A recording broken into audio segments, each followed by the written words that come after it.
ಭಾರತ ಹಾಗೂ ದಕ್ಷಿಣ ಆಫ್ರಿಕಾ ನಡುವೆ ನಡೀತಾ ಇರುವಂತಹ ಟೆಸ್ಟ್ ಪಂದ್ಯ ಇದೆಯಲ್ಲ, ಭರ್ಜರಿ ಆಗಿರುವಂತಹ ಪ್ರದರ್ಶನ ಟೀಮ್ ಇಂಡಿಯಾ ಕಡೆಯಿಂದ. ಸೊ ಚಿದಂಬರಂ ಕ್ರೀಡಾಂಗಣದಲ್ಲಿ ನಡೀತಾ ಇರುವಂತಹ ಭಾರತ ದಕ್ಷಿಣ ಆಫ್ರಿಕಾ ನಡುವಿನ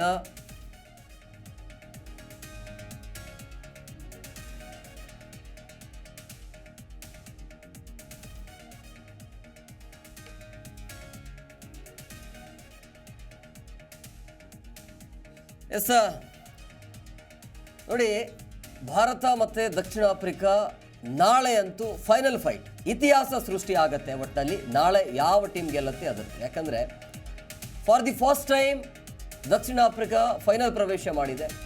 ಭಾರತ ಇದು ಎರಡನೇ ಬಾರಿಗೆ ಚೊಚ್ಚಲ ಟ್ರೋಫಿಯನ್ನು ಎತ್ತಿ ಹಿಡಿಯೋದಕ್ಕೆ ಒಂದು ಒಳ್ಳೆಯ ಅವಕಾಶ ಭಾರತ ಟೀಮ್ಗೆ ಇದೆ.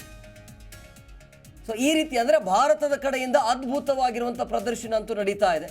ಇದುವರೆಗೂ ಎರಡೂ ಟೀಮ್ ಕೂಡ ಸೋತೇ ಇಲ್ಲ. ಈ ಬಾರಿ 2024ರ T20 ವಿಶ್ವಕಪ್ಪಲ್ಲಿ ಇದುವರೆಗೂ ಸೋತೇ ಇಲ್ಲ. ಹಾಗಾಗಿ ಸೋಲಿನ ರುಚಿ ಯಾರಿಗೆ ಇರುತ್ತೆ ಅನ್ನುವಂಥ ಕುತೂಹಲ, ಇತಿಹಾಸವನ್ನು ಯಾರು ನಿರ್ಮಾಣ ಮಾಡ್ತಾರೆ ಅಂತ ಇದು ನಾಳೆಯ ಫೈನಲ್ ವಿಚಾರ. ಇದರ ಜೊತೆಗೆ ಇವತ್ತು ಕೂಡ ಭಾರತ ಆ್ಯಂಡ್ ದಕ್ಷಿಣ ಆಫ್ರಿಕಾ ನಡುವೆ ನಡೀತಾ ಇರುವಂಥ ಮಹಿಳೆಯರ ಟೆಸ್ಟ್ ಪಂದ್ಯ, ಅದು ಕೂಡ ಕುತೂಹಲ ಇರುವಂಥದ್ದು. ಭರ್ಜರಿ ಆಗಿರುವಂಥ ಪ್ರದರ್ಶನ ಬಂದಿದೆ ನಮ್ಮ ಮಹಿಳೆಯರ ತಂಡದಿಂದ, ಭಾರತದ ಮಹಿಳೆಯರ ತಂಡದಿಂದ. ಶಫಾಲಿ ವರ್ಮಾ, ಸ್ಮೃತಿ ಮಂದಾನ ಕಡೆಯಿಂದ ಅದ್ಭುತವಾಗಿರುವಂಥ ಆಟದ ಪ್ರದರ್ಶನ ನೋಡಿ. ಡಬಲ್ ಸೆಂಚುರಿಯನ್ನು ಬಾರಿಸಿರುವಂಥದ್ದು ಶಫಾಲಿ ವರ್ಮಾ. ಇದರ ಜೊತೆಗೆ 149 ರನ್ನನ್ನು ಸ್ಮೃತಿ ಮಂದಾನ ಅವರು ಕೂಡ ಬಾರಿಸಿದ್ದಾರೆ. ಸೊ ಇವತ್ತಿನ ಪಂದ್ಯ ಏನಿದೆಯಲ್ಲ, ಅಂದರೆ ಅತಿ ವೇಗವಾಗಿ ಟೆಸ್ಟ್ ಪಂದ್ಯದಲ್ಲಿ ಸೆಂಚುರಿ ಸಿಡಿಸಿರುವಂಥ ವಿಶ್ವ ದಾಖಲೆ ಶಫಾಲಿ ವರ್ಮಾ ಪಾಲಾಯಿತು.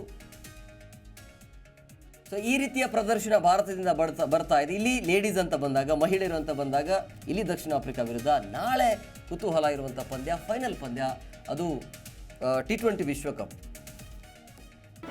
ಜಿ ಕನ್ನಡ ನ್ಯೂಸ್ ಈಗ ನಿಮ್ಮ ಮನೆಯಲ್ಲೇ ನೋಡಿ. ಎಲ್ಲ ಕೇಬಲ್ಗಳಲ್ಲಿ ಈಗ ಲಭ್ಯ. Sun direct 292, Jio TV 1334, U digital 162, city cable 51, GTPL 17, Abhishek cables 821, rock line telecommunication 51, Shri Basaveshwara number 60, Vinayaka digital number 53, in digital number 896ರಲ್ಲಿ.